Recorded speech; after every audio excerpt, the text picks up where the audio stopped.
Hello बच्चों।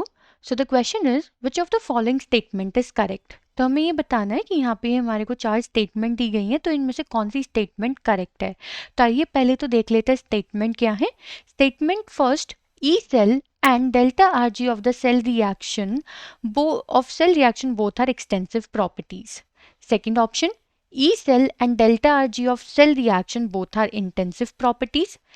E cell is an intensive property while delta Rg of cell reaction is an extensive property.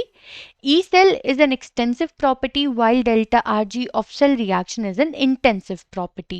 तो यहाँ पे majorly देखा जाए बच्चों तो यहाँ पे बात हो रही है एक्सटेंसिव और इंटेंसिव प्रॉपर्टीज की। तो पहले तो हम यही जान लेते हैं कि एक्सटेंसिव और इंटेंसिव प्रॉपर्टी होती क्या है।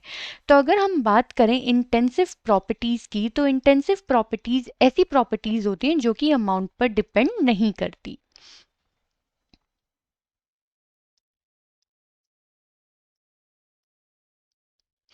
और अगर हम बात करें एक्सटेंसिव की, तो एक्सटेंसिव प्रॉपर्टीज ऐसी प्रॉपर्टीज होती हैं जो कि अमाउंट पर डिपेंड करती हैं।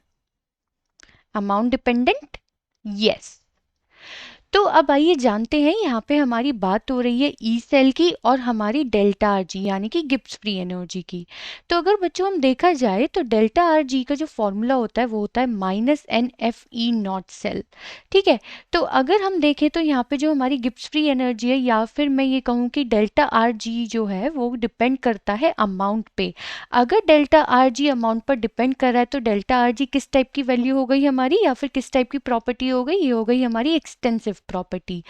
और अगर हम ई सेल की बात करें तो जो हमारी ई सेल होती है वो अमाउंट पर डिपेंड नहीं करती है, not dependent on amount, amount पर डिपेंड नहीं करती है। तो इसके अकॉर्डिंग क्या होगा कि जो हमारे ई सेल होती है वो हमारी किस टाइप की प्रॉपर्टी हो गई, वो हमारी हो गई इंटेंसिव प्रॉपर्टी। Intensive property. तो अगर हम यहाँ पे देखें तो कौन सा ऑप्शन ठीक बैठेगा इस हिसाब से। तो फर्स्ट ऑप्शन कह रहा है कि ई सेल और डेल्टा आर जी दोनों ही एक्सटेंसिव प्रॉपर्टीज हैं, नहीं। E cell and delta G अब दोनों ही इंटेंसिव प्रॉपर्टीज हैं, नहीं।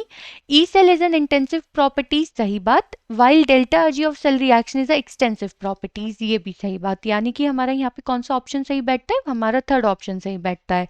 फोर्थ ऑप्शन में ई सेल को एक्सटेंसिव बोला जा रहा है और डेल्टा आर जी को इंटेंसिव, जो कि गलत ऑप्शन है। तो हमारा आंसर क्या हुआ इस क्वेश्चन के लिए, थर्ड थर्ड पार्ट। तो मैं आशा करती हूँ कि आप सभी को ये क्वेश्चन समझ में आया होगा। Thank you.